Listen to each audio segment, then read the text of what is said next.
어제 비가 오고 오늘이 좀 화창한 날 같은데요. 화창한 날에 이렇게 앉아서 강의 듣는 게 그렇죠.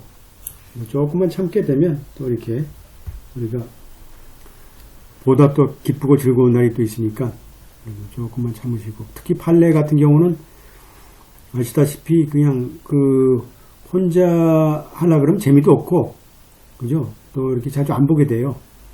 또 실제로 앞에만 조금 보다가 많은 경우도 많고, 우리가 판례를 처음부터 끝까지 완독하는 것 자체가 우리가 중요하고, 또 완독하더라도 우리가 실제로 그 안에 숨어있는 룰들이 뭔지 파악하는 게 굉장히 중요한데, 사실상은 이제 우리나라에 이런 거 가르쳐 준 데가 없고, 사실상은 우리 한림에서 이런 또 프로그램을 만들어 가지고 어떤 한번 끝내기 작업을 하는 거죠. 끝내기 작업하고, 실제로 이 한 학기 동안 하시게 되면 판례를 대충 혼자라도 이제 볼 수 있고, 또 실제로 이제 해석할 수도 있고, 그런 또 능력이 또 되니까, 그렇다 그러면 MPT는 자동적으로 연결돼서 되거든요. 사실상 이제 지금 판례 이 부분에 대해서는 이제 이 파일하고 이제 라이브러리인데, 라이브러리 있는 그 판례 부분만 띄워서 지금 여러분들 공부하는 거라, 사실상은 이제 완벽하게 하려면 앞에 부분까지 해야 되는데, 앞에 부분은 이제 요번 이런 훈련이 돼 있다 그러면 앞에 부분에 대한 이제 훈련하고 뒷부분인 판례하고 이제 결합해서 이제 우리가 분석하는 훈련은 이제 다음 학기에 MPT 목샵이라는 수업에서 이제 입체적으로 종합적으로 할 예정으로 하고 있습니다. 참고하시고, 그리고 또 학교에서 연락 왔는데 5월 2일까지 또 온라인 수업을 하라는 그런 얘기도 있고 해서요. 사회적인 흐름이니까 우리가 5월 2일까지 일단 하고, 또 미국의 일부 기사를 보니까 일부 대학에서는 내년도까지 문을 이렇게 대면 강의를 안 한다, 이런 기사도 있고 한데요. 하여튼 우리는 그래도 조금 나은 것 같아요.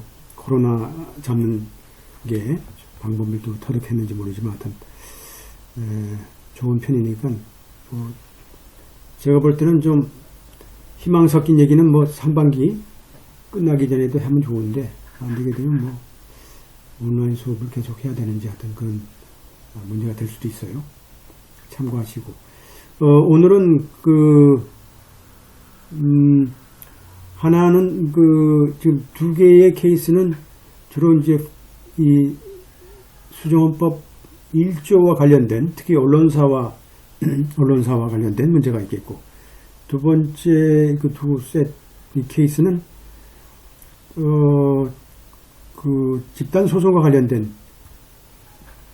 그런 판례예요. 그러니까 여러분들이 오늘 하는 케이스는 아주 생소할 수도 있고, 또 내용이 평상시에 접하지 않을 그런 내용일 수도 있으니까, 이런 것들을 이제 평상시에 익히게 되면 무슨 문제가 나오든지 괜찮죠. 오늘은 코엔과 카울스 미디어, 이게 미니애폴리스 스타 앤 트리뷴인데, 사실상은 미디어 그룹인데, 이제 미니애폴리스 스타 앤 트리뷴이라는 신문사예요. 신문사고, 코엔이라는 사람이 이제 원고고, 1982년도 이제 미네소타 주지사 선거 때 이제 댄 코엔이라는 사람이 이제 공화당 출신이었고,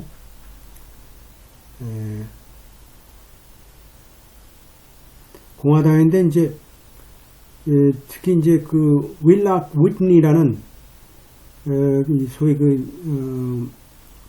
주지사 이제 캠페인 선거와 연관되어 있는 사람이죠. 한마디로 골수 공화당원이고, 댄 코엔이라는 사람이. 근데 어느 날 갑자기 이제 세인트 폴 파이니어 프레스 디스패치 하고 이제 이 신문이죠. 이 파이니어 프레스하고 미네폴리스 스타 트리뷴 두 기자한테 접근해가지고 슬쩍 곧 있는 그 선거에 후보자 관련된 정보가 담은 서류를 제공을 이제 제안을 했어요. 이제 코엔이라는 사람이 한마디로 이제 기자들한테 하는 얘기가, 자, 정보를 주되 한마디로 promise of confidentiality니까, 그죠? 한마디로 얘기를 하지 말라는 거죠. 한마디로 절대 이 내가 전달한 얘기는 절대 발설하지 말라 하는 이제 그 두 사람 사이에 이제 하나의 계약이죠. 기자와 취재원 사이에 한마디로 비밀 계약이죠. 한마디로 비밀을 준수해달라 그런 거죠. 그러니까 이제 두 신문사 기자들이 뭐라 했어요? 그러마 한마디로 코엔스 아이덴티티 애너니머스니까 한마디로 자, 이 정보를 제공한 신분을 무기명으로 하겠다. 그리고 코엔이 마린 존슨 한마디로 이제 그 루트란 가버너 지방 총독이네요. 뭐 그 밑에 공화당 아니 이제 민주당 출신에 나온 파머 레이버 캔디데이트 마린 존슨에 대한 그 두 가지의 공적인 법원 기록을 전달했어요. 이런 케이스 많아요. 지금 우리나라도 여기가 identity anonymous라는 게 한마디로 우리도 이제 언론에서 이제 기사를 쓰게 되면 우리가 이제 저렇게 나오잖아요. 신문에 보면 여러분들 고의 소식통에 의하면 뭐 이런 게 나오잖아요. 뭐 장관이나 장차관이나 그죠? 뭐 국회의원이나 어떤 뭐 고의 뭐 혹은 청와대 고의 소식통에 의하면 뭐 이렇게 나오잖아요. 이런 게 다 이제 아이덴티티가 애너니머스 되는 거죠. 무기 한마디로 이름을 생략한 그 대신 이제 이 비밀 준수 의무가 이제 부과되는 거죠. 이런 것들이 깨지게 되면 취재원들이 숨죠. 기사가 안 나오죠. 이런 것들이 바로 우리가 이번 사건의 내용이라고 볼 수가 있어요. 기록에 하면 어떻게 돼 있어요? 존슨이라는 민주당 지방 총독 그 후보자는 뭘까요? 1969년도에 한마디로 불법 집회와 그죠?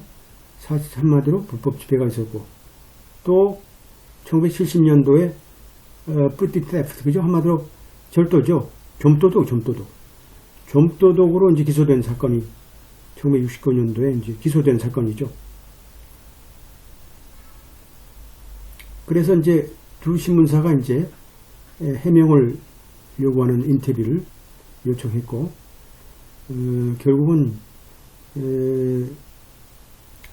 불법 집회에 관련된 문제가 불법 집회는 뭘까요? 한마디로 항의하는 거죠. 한마디로 마이너리 워커, 무니시펄 컨스트럭션 프로젝트에 한번 시 건설 그 공사에 아무래도 마이너리 워커를 채용을 거부하는 게 항의해서 이제 아마 불법 집회를 한 것 같아요. 불법 집회했다. 하지만 결국은 뭘까요? 이 혐의들이 결국은 이제 기각된 거죠. 기각된 케이스예요.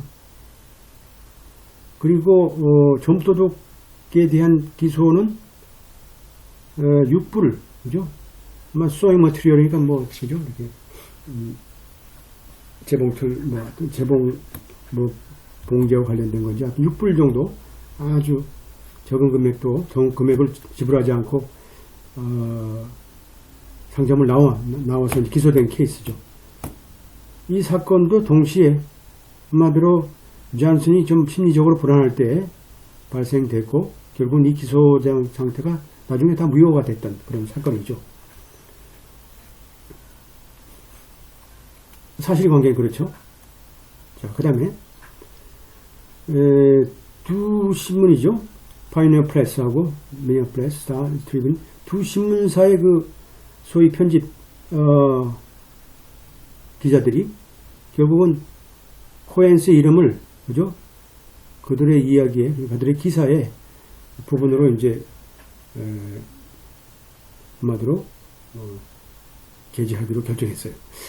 이게 지금 이게 이렇게 되면 안 되잖아요. 사실은 이 promise confidentiality가 있는 사건에서 우리가 이렇게 본인의 의사에 반해서 이렇게 이름을 공개적으로 나오는 건 굉장히 위험하겠죠. 그래서 두 신문사가 코엔이라는 것이 이제 법원의 기록의 제공자다. 그리고 위트니 캠페인에 연관되어 있다고 말하면서 거부 사례 보이죠. Include denial by Whitney campaign official any law in the matter. 이 사건에 있어서의 그 역할을 위트니 캠페인 오피셜에 한 역할을 거부를 우리가 포함되어 있습니다. 거부와 관련된 내용들이 포함되어 있었어요. 같은 날 기사가 이제 게재되고 기사를 보니까 어떻게 돼요? 야, 이건 뭐야? 코엔이라는 사람이 이제 사장한테 이제 파이어 된 거죠. 네 이름이 여기 들어가 있는데 네가 응? 밀고 한 거 아니야? 그러니까 열받으니까 코엔이 신문사와 기자를 이제 미네소타 주 법원에, 그죠? 뭐요? 금반원으로 이제 소를 제기했죠. 금반원의 원리는 기본적으로 두 사람 사이에 하기로 한 약속을 깬 경우죠. 특히 구두로 한 약속들. 금반원이죠. 금반원. 미래에 하지 않겠다.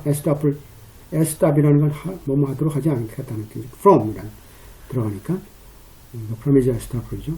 보통 이제 원고가 신문사를 상대로, 기자를 상대로 소송을 제기할 땐 같이 걸죠. 한마디로 이제 기자도 걸고 기자가 소속된 신문사도 걸게 되겠죠. 이게 일반적으로 명예훼손 소송이 똑같아요. 그렇게 하게 돼요. 이제 미네소타 대법원에 있어서 조금 의견이 헷갈렸네요. 근데 한마디로 이런 그 금반원, 그죠? 이런 우리가 이론의 밑에서, 그죠? 하에서 비밀을 지킨다는 약속의 집행이라는 것은 피고가 갖고 있는 수용법 1조의 권리에 반한다 라고 한 거죠. 그러니까 한마디로 내가 할 말은 다 내가 하는 거고 약속은 약속이고 뭐 이 말 저 말 틀리지만 하여튼 그렇게 됐네요. 그러니까 이게 미네소타 대법원에서도 갈리니까 어떻게 돼요? 결국은 슬트로 어디 가요? 연방 대법원 쪽으로 가는 수밖에 없죠.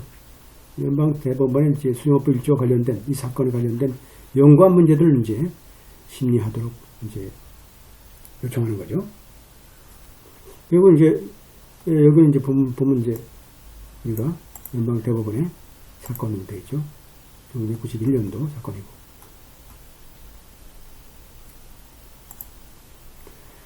자, 여기서 이제 우리가 당하는 문제가 뭐죠? 자,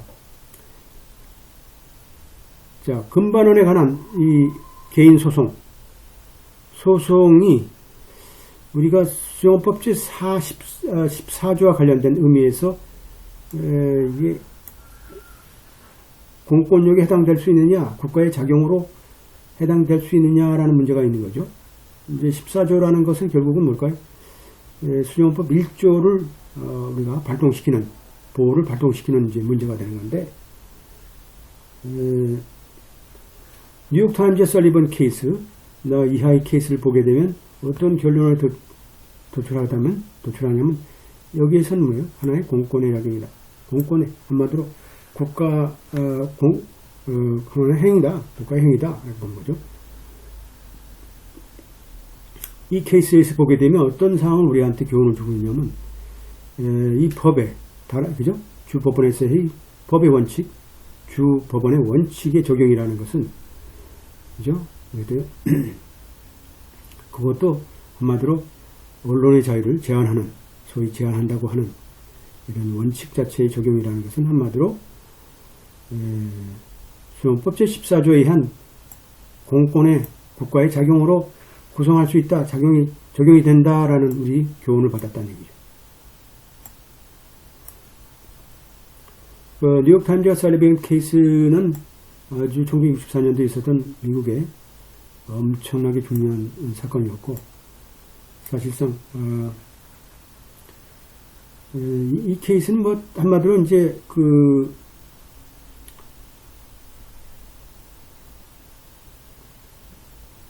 소위 뭐죠? 흑인들의 인권과 관련된 이제 문제가 특히 남부 지역에서 알라바마에서 이제 발생된 사건은 이제 우리가 연방 법원에서 결국은 언론의 자유가 중요하다, 그죠? 엄청나게 중요하다라는 사실을 이제 천명한 아주 최초의 사건이라고 볼 수 있겠죠. 64년도 케이스인데, 이건 91년도 케이스니까 그 이후고, 사실상 언론이라는 것을 우리가 하나의 약속이라는 게 공권이냐 사권이냐라는 문제에 발생될 수 있겠죠. 헌법적인 상황인데, 이런 것들은 이제 독일에 이제 연구가 많이 되어 있는데, 미국은 조금은 약한 부분이 있죠. 그래서 일반적으로 적용된 룰 자체는 우리가 수용법 1조를 반하지 않는다. 그죠? 일반적으로 뭐냐면 언론에 대한 적용이라는 것은 한마디로 뭘까요? 자, 뉴스를 수집하고 보도하는 능력에 대한 부수적인 효과를 우리가 나타낸 거기 때문에, 단순히 나타낸 거기 때문에 수용법 1조에 반하지 않는다라는 이런 법의 적용이라는 것은, 한마디로 언론의 자유 신장을 위해서 언론 한마디로 기사를 취재 보도하는 것은 하나의 그냥 조금 불법적인 게 있다 하더라도 어떻게 보면 여기서 이제 두 사람 사이 신뢰가 없어지는 거죠. 취재원 관계가 좀 나빠지더라도 일단은 기사라는 것은 결국은 알 권리라는 측면에서 혹은 취재 보도를 하는 수용법 1조라는 측면에서 중요하다는 거죠. 그렇다고 뭘까요? 언론이라는 것은 한마디로 그렇다고 뉴스를 우리가 수집하기 위해서 사무실이나 우리는 주거지에 무단으로 침입하고 들어갈 수는 없다는 뜻이죠. 들어갈 수 없다. 이건 일반적인 기본적인 우리 언론도 똑같이 어떤 특권이 있을 수 없다는 뜻이죠. 따라서 수용법 1조에 의한 언론사 기자 자체도 한마디로 모든 시민들이 한마디로 이런 배심원, 대배심원의 어떤 소환이라든지 명령이 이런 에 대한 대답 같은 것을 회피할 수 없다.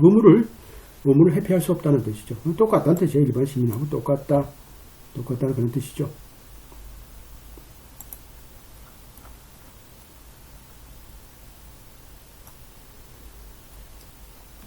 결국 또 뭘까요? 자, even though reporter might be required to reveal confidential source. 한마디로 이제 취재원의 그 비밀 취재원이 얘기했던 취재원 자체를 우리가 공개한다 하더라도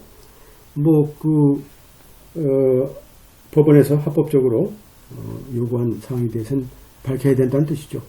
이걸 이제 이 confidentiality에 대한 미국의 문제가 이제 굉장히 중요한 수용법 1조에 대한 사항들이죠. 저도 이 문제에 대해서는 몇 번 논문을 썼는데, 하여튼 실제로 이 컨피덴셜리티를 지키기 위해서 이 구치소에 간 사람도 있어요.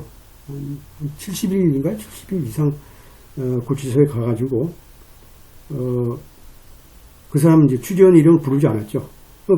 그런데 이제 법원에서야 판사가 빨리 불러라 얘기죠. 빨리 취재원 누군지 얘기하라. 난 못 부르겠다. 나는 언론 이야기가 더 중요하다라고 한 거죠. 취재원도 중요하고. 그래가지고 결국은 FBI에 있던 그런 정보원이 결국 스스로 나와서 내가 했다고 얘기했어요.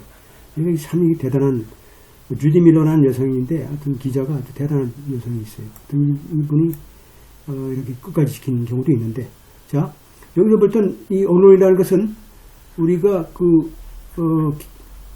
기사를 게재하는데 관심 있는 것과 같이 우리가 있지만 기본적으로 뭘까요? 자, 실정법을 지켜야 된다는 뜻이죠. 저작권이 있는 자료에 대해서는 우리가 게재하면 안 되죠. 게재하려면 기본적으로 저작권 법을 지켜야